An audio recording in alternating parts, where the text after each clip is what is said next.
Okay, so let's take a look at today's lesson. Today's lesson really, we're going to be looking at two different topics, solving rationals and graphing. Last year in Algebra 2, you probably would have done these lessons in 2 or 3 days, but again, it's review, and I don't want to, spend a whole lot of time going over things that we did last year, but I do want to highlight them because they are important. They're important for our future math classes. So the first concept that we're going to be looking at is solving the rationals. So we have an example here on where we solve. So I do the same exact thing every time. I think that's easier. We'll just be consistent.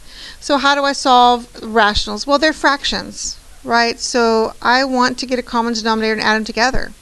And I want to move them all to one side and make them equal to 0. That's how we solve things, right? We set them equal to 0. So that's how I do all of them. I'm just going to find a common denominator, get one fraction, and set it equal, make sure it's set equal to 0. That's pretty much how it works.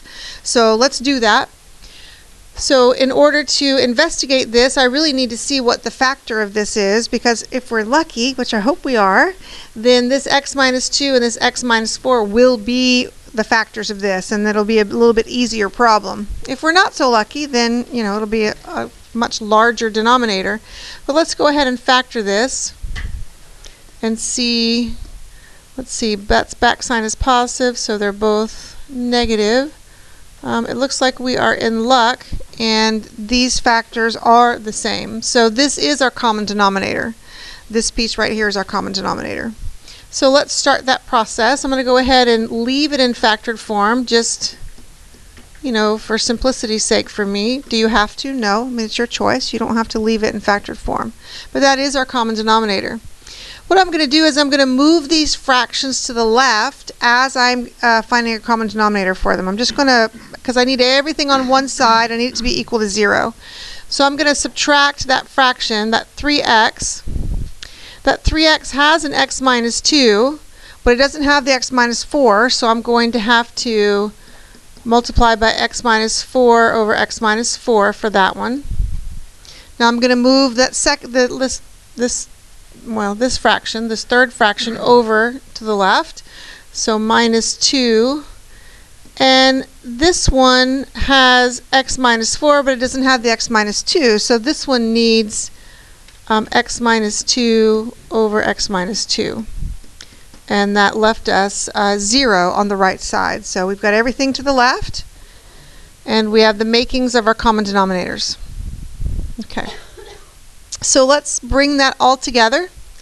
So I have 4 minus, and I'm going to go ahead and distribute this 3x before I write it down. So 3x times x would be 3x squared.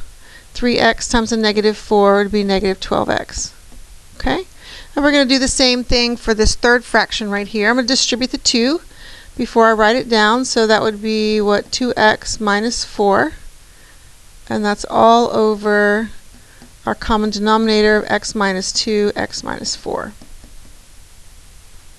Okay, is everybody okay?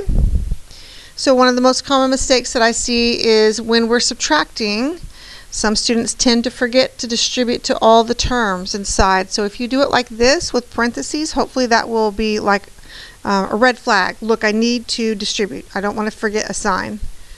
All right, so let's do that. We're going to distribute the negative.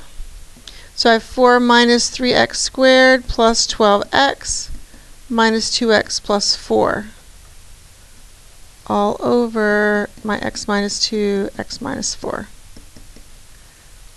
Okay. Now combining like terms, just getting it all, we're continuing to simplify. I have negative 3x squared. Let's see, what does it give me? Plus 10x plus 8. Over x minus 2, x minus 4. Now at this point, I want to deal with the denominator. There are some values that aren't allowed to be answers, right? Values that would cause our denominator to be 0. That's not allowed to be an answer. So what I typically do is I just write them right here. Before I start solving, I just write them down. I know that x can't be 2 and it can't be 4. And I just write it there. I just want to make sure that I recognize that as I'm working through this, if I get one of those answers, it's not an answer. I have to cross it out. Okay? So the next thing that I do tends to be a little troubling to some students, so let me talk you through the logic and explain why it's okay. So what I normally do is I set the numerator equal to 0. I ignore the denominator. Let's talk about why. If the numerator is 0, as long as the denominator is not 0, we've already taken precautions against that. But is 0 over 20 the same as 0 over 2? Or 0 over -2, or 0 over a million? Isn't it just 0? It's just 0, right? We don't really care what the denominator is as long as it's not 0. We don't really care. So I leave it behind. I mean, I know I don't want to hurt its feelings, but I don't need it anymore. I've already accounted for the problems that it would happen. So I'm just going to deal with the numerator now. So the numerator is -3x squared plus 10x plus 8 equals 0. I'm just going to deal with that now, since I've already taken care of the problems that would come from the denominator. Now, I really don't like factoring with a leading coefficient that's negative. It's just a thing, one of my things. You certainly can. There's not a problem. I would multiply the whole thing by -1 so that I wouldn't have to do that. So I'm going to do that. You don't have to do that, but I am. So I'm going to just multiply everything by -1 so that I don't have to factor with the leading coefficient of negative. So let's factor this. So we have a 3x and an x. The back sign is negative, so our signs have to be opposite. Turns out to be +2 and -4. All right, so we have 3x plus 2 is 0. 3x is -2, or x is -2/3. We have x minus 4 equals 0, x equals 4. That's a problem, isn't it? X is not allowed to be 4. So I'm just going to cross it out. That's why I write this over here, so that I pay attention to it. What is x not allowed to be? Because sometimes it comes out in the answer, right? So it's not allowed to be that. So x is -2/3. And that's the technique that I use to solve all rational equations. I do the same thing every time. Regardless how many fractions there are or whatever, I do the same thing every time. Okay? Any questions about that topic? All right, so that's solving rational equations. The next topic that we're going to look at is graphing rational equations. So let's look at the graphing. Before we go to the examples, I'm going to highlight some concepts that we would have learned last year and talk about them to make sure we're clear. So we, of course, are always going to factor first. We want to determine, what's going on, like if we have a hole or something. But let's look at them one by one. So vertical asymptote. To find a vertical asymptote, that's when the denominator is 0. That's what it is. That's how we do it. We set the denominator equals 0. Those are our vertical asymptotes. Hopefully that is a reminder. Horizontal asymptotes. This tends to be one of the more difficult concepts for students. It's kind of weird.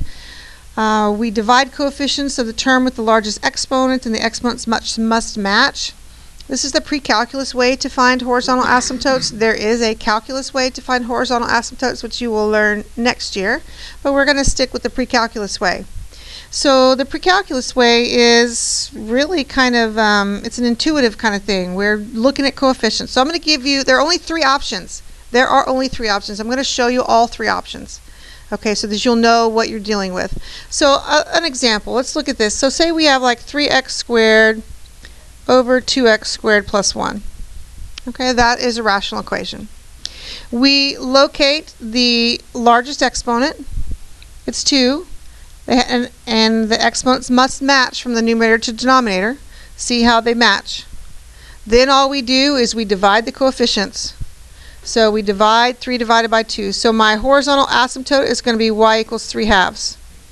And that is one type. That's when the exponents match. Okay, the exponents match. Great. I divide them. I get y equals 3/2. Okay, that's one option when your exponents match. There are 2 options when they don't match, and I'm going to go over both of those options. And that's all there is. There are only 3 options. Okay, that's it. So let's look at the second option. So what if I have 3x squared over 2x plus 1? Let's look at that option. So my highest exponent is squared. Do I have a squared in the denominator? No. I have to. To do this technique, I have to. So what I'm going to do is I'm going to just insert a 0x squared. Just, you could do it, you don't even have to write it down, you can do it in your head. Just insert it. So then my asymptote would be y equals 3 over 0. Is that a thing? Can we do 3 over 0? We can't divide by 0, right? So that there's no horizontal asymptote for this one. Okay? That's the second option. The third option would be something like this, where we had 3x over 2x squared plus 1.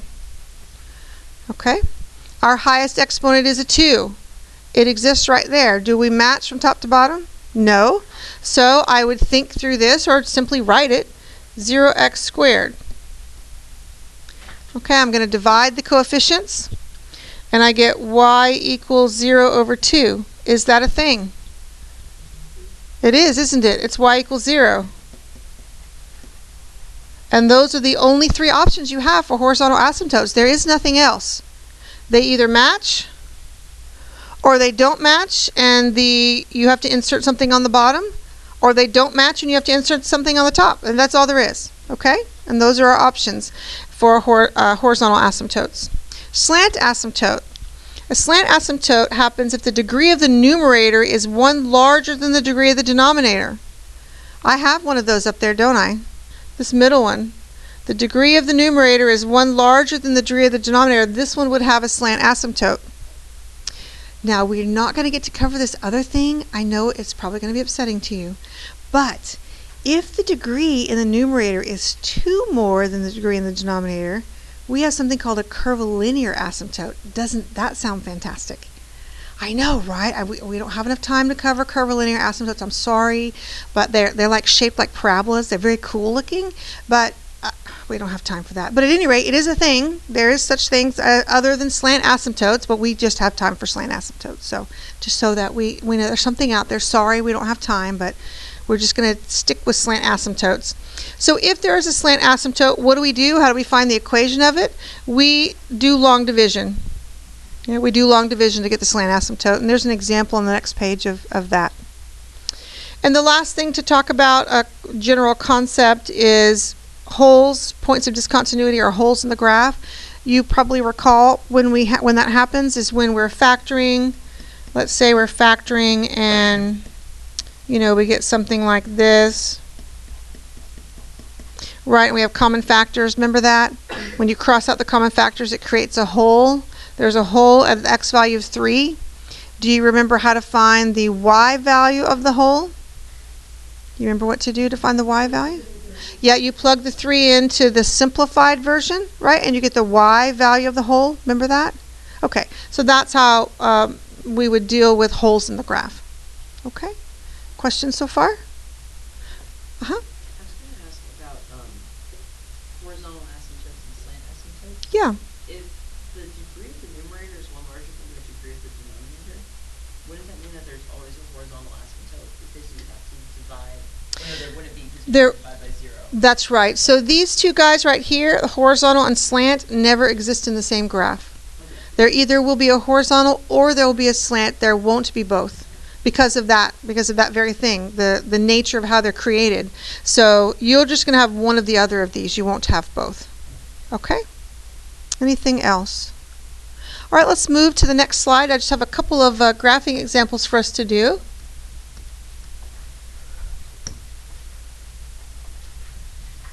Come on. There we go. All right. So what we would do first, I always do this first, hopefully you do too, we need to factor. We need to see if there's anything we can cancel out. So we go over here, this factors to what? X minus 5, x plus 1. There's nothing that cancels, so there aren't any holes, but at least we investigate that. So let's look at horizontal asymptote. So look at this configuration. Is this one going to have a horizontal asymptote? No. What kind of asymptote is it going to have? A slant, right? A slant. And it's going to have a vertical. It's going to have a slant. So identify all horizontal asymptotes. We would say none. This one doesn't have any. B, identify all vertical asymptotes. Remember, that's where we set the denominator equal to 0. Now, It's really important. I want to make a really big deal out of this. You have to write the equation of the asymptote here, x equals 3. It is an actual line. If you just write 3 here, what does that mean? 3 doesn't mean anything. This is the equation of the line, right? So you need to write x equals 3 if it's a vertical. The slant, it does have a slant. I think we agreed on that. The degree of the numerator is 1 more than the degree of the denominator. So what we're going to need to do is do long division to find the equation of the slant asymptote. So let's do that. Let's kind of work that up here. So x squared minus 4x minus 5 divided by x minus 3. All right, so x goes into x squared, x times x is x squared, x times negative 3 is negative 3x. Okay, we're going to subtract. The x squared goes away. Negative 4x minus a negative 3x. That gives me a negative x, right? And I pull down the 5. X goes into negative x, negative 1 times. Negative 1 times x is negative x. And then, actually the remainder doesn't really matter on a slant asymptote. Remember, that's a little upsetting, right? All right, doesn't matter what the remainder is. The equation is simply y equals x minus 1, the whole part that we found in the division. The remainder doesn't affect the slant asymptote. All right, let's look at part D. Identify any points of discontinuity or holes. Does this have holes? No, there's nothing that crossed out. And F is domain and range, and I'm going to do that after I graph. It just works better for me if I do that after I graph. So let's graph up here. Let's put up here the parts that we know about.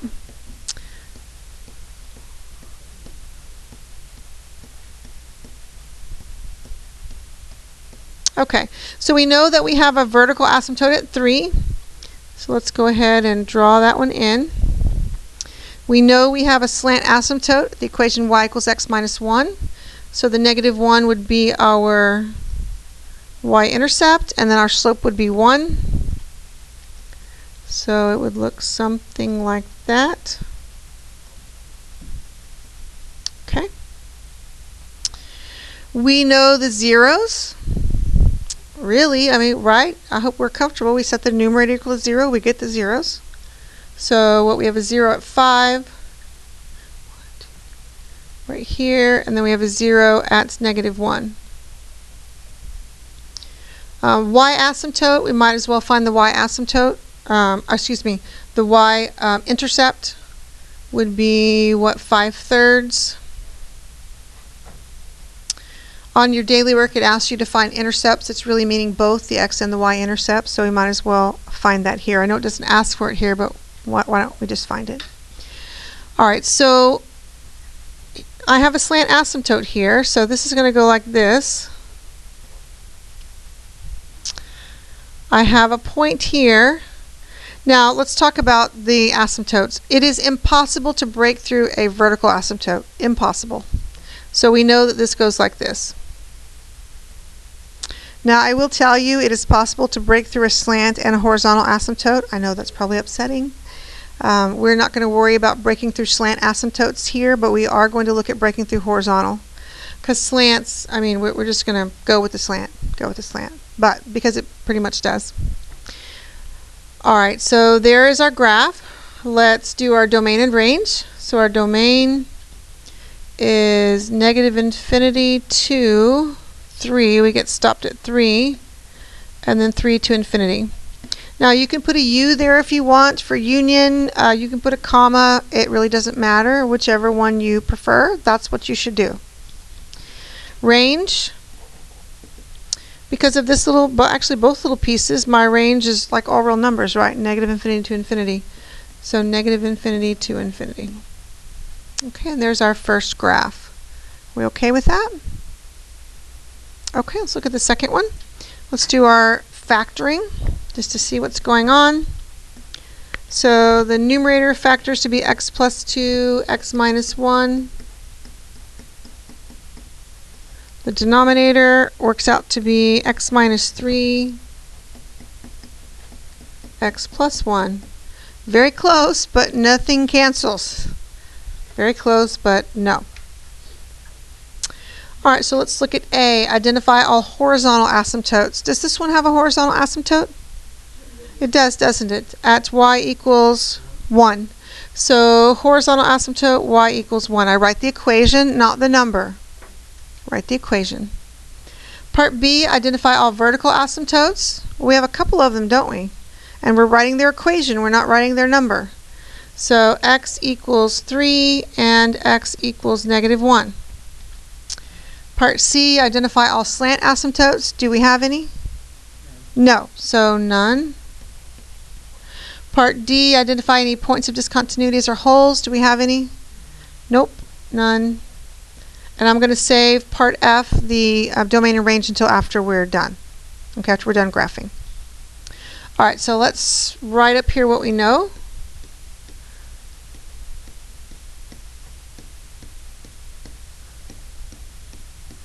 Okay, we know we have a horizontal asymptote at y equals 1, so let's draw that in. We know we have 2 vertical asymptotes, one at 3 and one at -1. Okay, so we have 3 asymptotes. Maybe you remember from last year, there are 3 asymptotes, there are 3 pieces of the graph.